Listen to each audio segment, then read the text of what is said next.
Ahoy shipmates, Amy from Cruise Craze fam. I have recently come off the Carnival Splendor. So we have done 4 cruises on the Carnival Splendor prior to dry dock. She came out of dry dock in August. I did do a video about the updates, but I've just got off a back-to-back cruise, so 11 days total on the Carnival Splendor, and I noticed quite a few of the changes myself firsthand. So I want to go through that in more detail of what we experienced. Not only the physical changes, but also the changes to the onboard experience and the entertainment. Cruise Craze fam, let's sail away. Everywhere we want to play. On the seas we roam so free. All right, so the first thing I want to cover off is the physical changes to the ship. So obviously everybody knows she's had a new paint job. This is super improved the overall look of the ship. It's modernized her. She looks cleaner and more modern. I love the new livery or the new paint job. I love that they have the blue wave on the bow and that they have used the P&O stars as a nod to P&O. So those stars is basically representing the Southern Cross. So that is Carnival's nod to P&O as the P&O brand gets absorbed by Carnival next year. So they will be taking on the Pacific Encounter, and that will be the Carnival Encounter and the Pacific Adventure, and that will become Carnival Adventure. Now I'm going to go straight to the cabins because this is probably one of the changes that's really kind of border into 2024, I think. So there is new carpet. I did notice that they have painted the bathroom floors again. So that's got a fresh paint job. It was obvious to me because the paint did match the benches and now it's a darker blue. So it's just given a nice fresh look. Now, the lamps have been changed. So the lamps now include a USB and a USB-C. They've also got a 110 volt, I believe it's a European plug at the back. So if someone's got, say, like a CPAP machine, they can ask for cords and stuff from the room steward. They can provide those and they can set that up there. There is also a sconce on the wall that is over by the, well, for us, it was bunk beds because we were in a quad. Or if you've got a couch, it's just there right next to the couch. If you've got 3 in the cabin, that couch does convert to a bed. And so that also has your USB and your USB-C. Now, the pools were also resurfaced as well. So they do have a new image inside it as well. The new image doesn't really make a difference to the overall appearance, but it was one of the pointers that kind of showed me that they had resurfaced that. That would be a general maintenance thing. They have also redone the mini golf course. Now, as a part of the new mini golf course, it is a little bit more extensive, I believe, but they've also got a beanbag toss area. So beanbag toss is one of the common little time fillers that they'll use as an activity during the day, especially on sea days.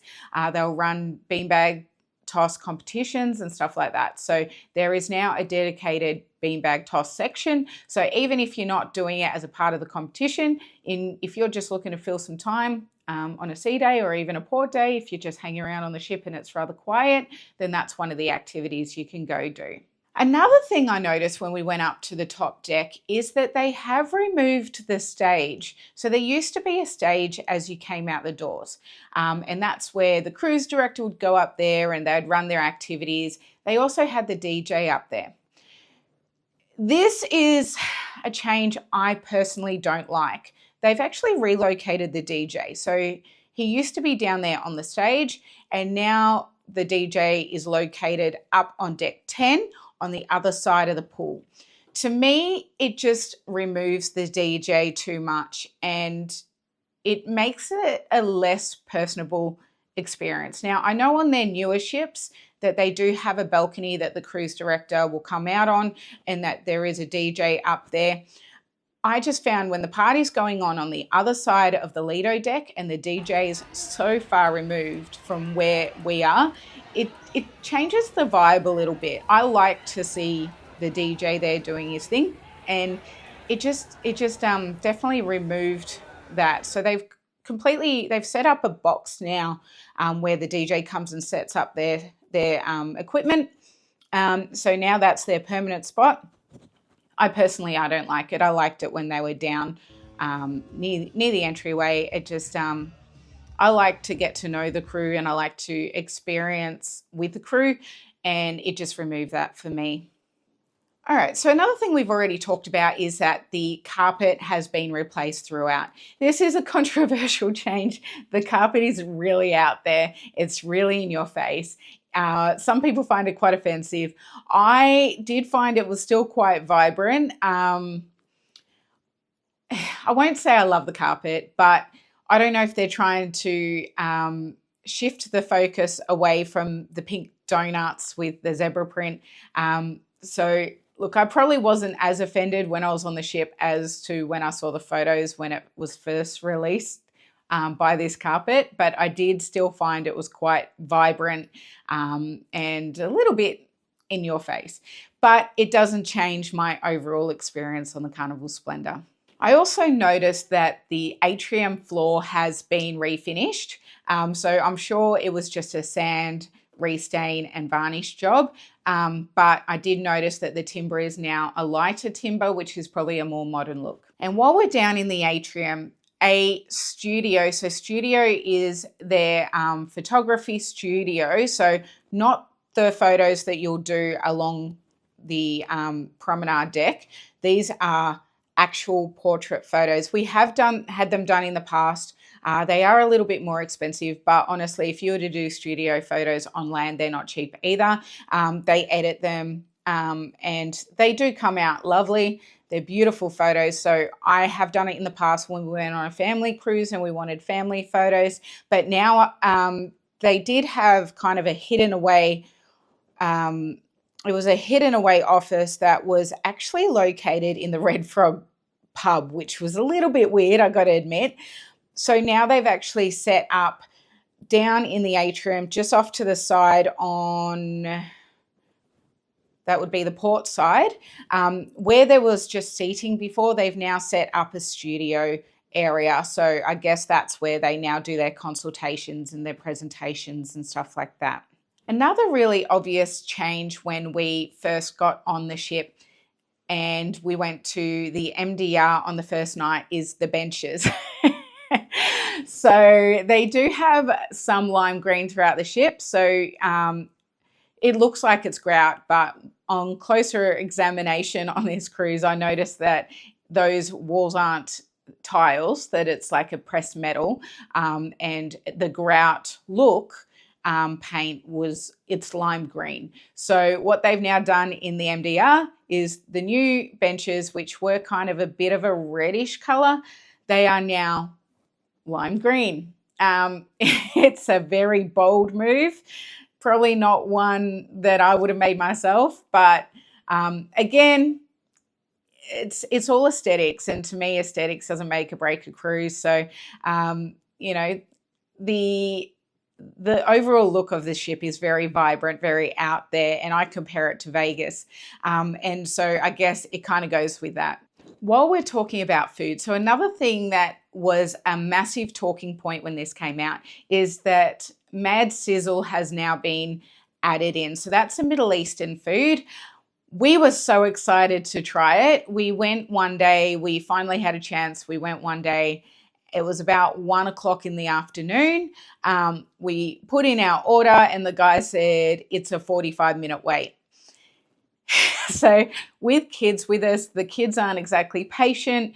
So we opted not to have it that day and we planned on having it later in the cruise. Unfortunately, some things happened and we didn't actually get to try it. And I'm really disappointed actually, because a lot of people have said really good things about Mad Sizzle. So I was super excited to try it myself. Another thing we didn't get to try, because after Mad Sizzle failed, we went, all right, let's try the deli because they have a new menu. And we looked over at the deli and the line was massive. And again, just with the kids, we don't have time to wait. So we opted to just go to the buffet instead. Now, Peter said he went back there a few times and every time the line was massive. One thing I did find, the Mongolian Walk no longer had a line. It was a about the same as the regular buffet, the line was. And the reason is because now they don't custom make or make to order, shall we say, your food. So what you used to do is you used to go through, you used to select what rice or what noodles you want, what vegetables you want to put in it. You choose your meat, and then you choose your sauce, and then they'd cook it up fresh. They no longer do this. So now you go through and you've got 4 options to choose from. You choose it, they've got it ready cooked, ready made, and they just serve it to you. I still really enjoyed it, so it didn't hamper my experience, but I definitely do love some Mongolian Walk where you get to pick and choose, and I can go heavier on the veggies if I want to.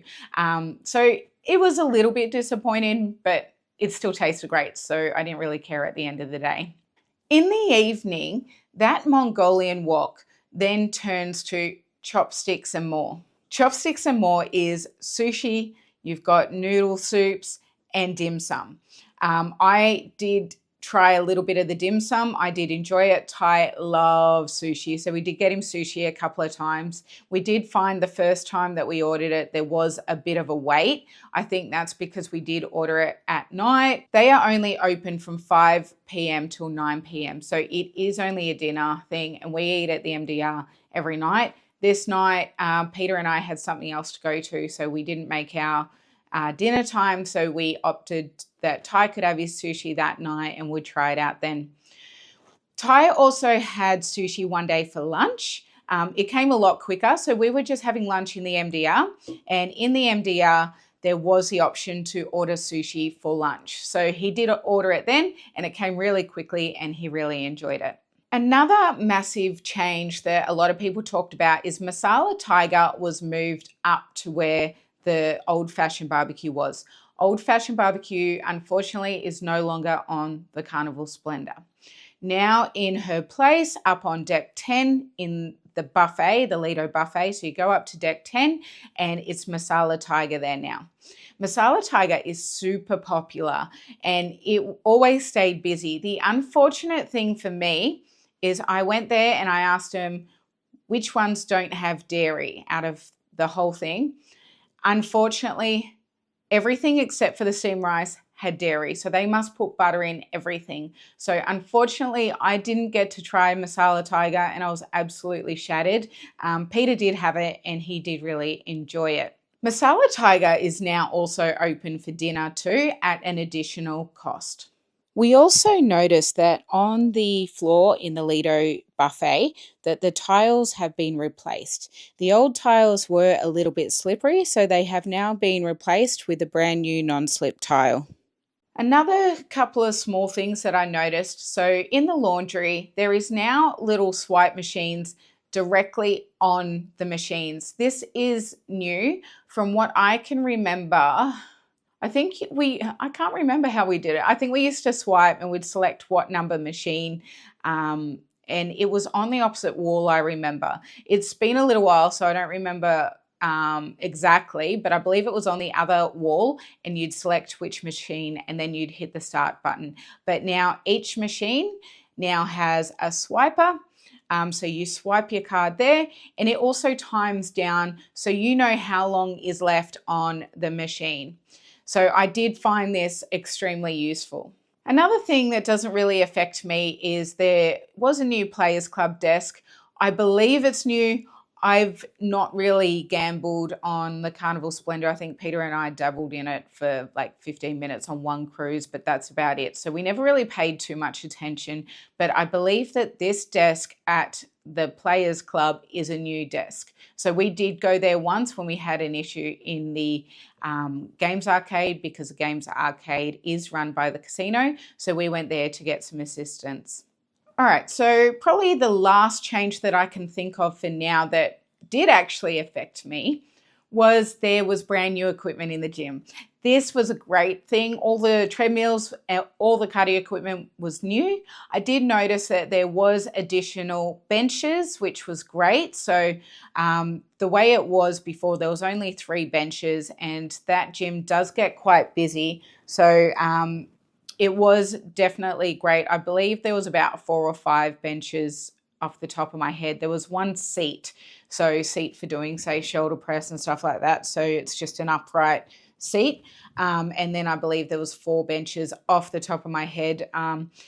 The dumbbells appeared to be new as well, and I'm pretty sure they went heavier than what they did before. They are still in pounds, so keep that in mind. Being on the Australian ship, I would have kind of hoped that maybe they moved to kilos, but honestly, Carnival Splendor is probably not going to be in Australia forever. She'll probably end up back in the States, so I guess it works to keep it in line with that. One thing the gym manager in me kind of didn't like, though, is that they moved kind of the kettlebells and the Bosu balls and stuff into the free weights area. For me, that is not the spot for it, because the free weights area is where you use your dumbbells. Where I feel like they should have moved it to is into the classroom. So there is a room where you can do your spin classes, you can do your stretching classes, all of that, all your classes and a lot of the seminars run in there. I feel like they would have been much better off in there. I use this room a little bit for my own exercise. That's just the gym manager in me being a little bit picky. But again, it wasn't a massive thing. Keep in mind the gym does get really, really busy at times. I went there one day at 6 a.m. and every single treadmill was taken, and the gym itself was actually quite busy. A lot of the pin loader machines were also taken. Okay, that covers off the physical changes to the Carnival Splendor. Now let's talk about the onboard experience. There was a few changes to the onboard experience that we did find was quite different to the other 4 cruises that we have done on the Carnival Splendor. So, bit of a disclaimer, I don't know if this is a dry dock thing or if this is a new cruise director or entertainment director. I don't know exactly where, how, or why these changes have come in, but these are our experience based off this most recent cruise. So the first thing is, and I did experience this back in March, so I don't think this is necessarily a dry dock thing. I did notice that there's no longer any dance-offs at Sail Away. This is disappointing for me. I enjoy watching and getting involved myself, but I do enjoy watching the other guests get involved. I think it adds to the experience. So rather than you just doing everything, you actually get to participate. And I think that passenger participation really adds to the feel and the experience on board. So I am a bit disappointed about that. I did experience that on the March Carnival Luminosa cruise too, and I was a little bit disappointed they didn't do it then. I do have a friend who works on the ships, and I asked them if this was a regular thing, and he said basically it's been that way for a while, and that he, on his last contract, did have the Sail Away dance-offs, but other than that, it's been a while since they've done it. He's also said that Simon also doesn't do it. Rainier was our cruise director. He didn't do it. I had Tyler in March. He didn't do it. It's just been Savannah who's done it. And but I got to say, Savannah ran a lot of dance activities, and she was very good with the dance activities. She even ran herself a line dancing class up on Lido deck on sea days, and that was one of my favorite activities. That was always one I made sure I got to. So I think she does like to get very involved in the dance activities. She does a lot of dance-offs, and I just missed it. I missed it on these last 2 cruises. I missed having that dancing experience. I still got a chance to. I still got out there and participated. I got pulled up, shall we say, for a lip sync battle, and I really enjoyed that. But I'm a dancer. I've got a dancing background, so any chance I get to dance, it always makes me happy, and I just get a little bit disappointed when I lose that opportunity, or I enjoy watching other people who, whether they can or can't dance. Honestly, the ones who can't dance are the most entertaining. Everybody always gets behind them. Everybody loves it. So that's just my experience. Okay, so another thing, so we did back to back, and on the 3-day cruise, the welcome aboard show, there was still Rainier's part where he got up and he got a couple of members of the audience, us included, up onto the stage, and we did some participation exercises, which were so much fun. Long story short, I had to be a sexy dolphin. Don't know how that I had to basically approach my husband as a dolphin. And anyway, I wish we had got footage because it was hilarious. Everybody was laughing. Alira, I could just hear her laughing her head off. So anyway, that was a lot of fun. And then we're sitting there and we're waiting on the dancers to come out. And we realized, hang on, they're not coming out. Now, this is a rare thing, I do believe. So I do know that there was a bit of chaos with the playlist cast. I've really felt for Kat, the dance manager, because we did have a pretty good chat with her. So unfortunately, they were down 2 cast members due to family emergencies back home. So they had to fly back home, and this left a cast of 8 down to 6. So it really threw their routines. But in saying that, so they didn't do it on the 3-day cruise, but they still danced with just the 6 of them on the 8-day. So I don't know if it was all kind of fresh on that first cruise and they hadn't had time to change their routine to make it work for the 6 of them. I know that they were really stressed out trying to alter and change things. So I don't know. I just have a feeling that it was all pretty sudden and they just didn't have time to make those changes. And speaking on that, they also they called it, so to say it was the rock show, the epic rock show. So instead of being the epic rock show, it was the epic rock show in concert. And same with the 80s show. It was the 80s show in concert. So they didn't do the full dance routines. They got up there and sung. They got up and did some dancing still. It was still extremely good to watch. They were very talented singers, and the little bits of dance we did get was probably enough. Now, in the second cruise, I do know that they did get 2 new cast members when we're in Cairns. So they got 2 new cast members. So the later shows did go ahead as full productions. So it was just a period of time, nothing to do with dry dock, nothing to do with any other changes. That's just something that happens, something that we experienced, and maybe something good to know for future reference. There was other small little changes to the entertainment, like Showdown is a activity we've participated in before that has previously been done on the main stage as one of the evening entertainments. That was running on this cruise, but it was a Lido deck activity. I didn't end up making it to this activity on this cruise, but I did notice that was a bit of a change.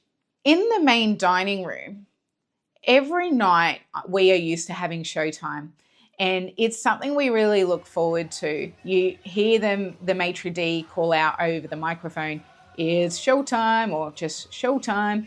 And then all the waiters will have about 5 minutes to prepare, and then they all come out and they sing and dance.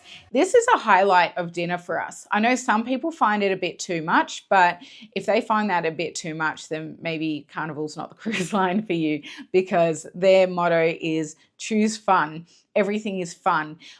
I really enjoy Showtime at dinner. It adds the fun, especially when we've got the kids there, just to have that little bit of song and dance to really lift the vibe in the dining room, and you're seeing all the other passengers get involved. So on this cruise, especially on the 8-day cruise, we noticed that we weren't getting it every night. I would say it was every 2 to 3 nights we'd have a Showtime. And I don't know if they were short on waiters or if they were struggling with time. Don't really know what it is, but that's something that changed that we were a little bit disappointed by, not going to lie. All right, so one of the biggest changes that we experienced to the entertainment is that they changed all of the deck parties, so all the theme parties, so say like the 80s rock and glow, the island night party, the white night party, that all got changed to at around 7:45 or 8 o'clock in the evening. For us, this actually worked extremely well because we go to the early dining, so 5:15 is our dining time. Then we go to the show, we catch the 7 o'clock show. That finishes around 7:30, 7:45, and then we go straight to the party. This meant that we could get the kids to bed at a decent time, and we weren't super tired in the morning, which is something we've struggled with in the past, that as it gets later on in the cruise, we're getting pretty tired in the morning because of all the late nights. But this is something that was very different. As I said, for us as a family, it worked really, really well. But if you have the 7:45 dining time, you can't go to any of those parties. So that is a real issue. We did have one night where we had to move our dining time from the early dining to the late dining. And we noticed that the dining room was very empty. And I don't know if that's part of the reason. I do know that the early dining is the most popular, but I do feel for anyone who had late dining, because you have to choose between whether you go to the dining room or whether you go to the deck parties. And I personally wouldn't want to have to make that choice. Okay, so that's everything I wanted to cover off for this post-dry dock review.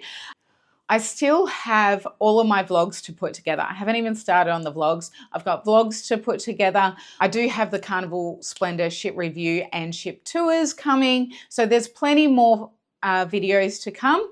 Just keep an eye on the channel. If it's your first time going on the Carnival Splendor, you might want to check out my first time with Carnival video or my Carnival Splendor ship review. It does go through a lot of that information in more detail.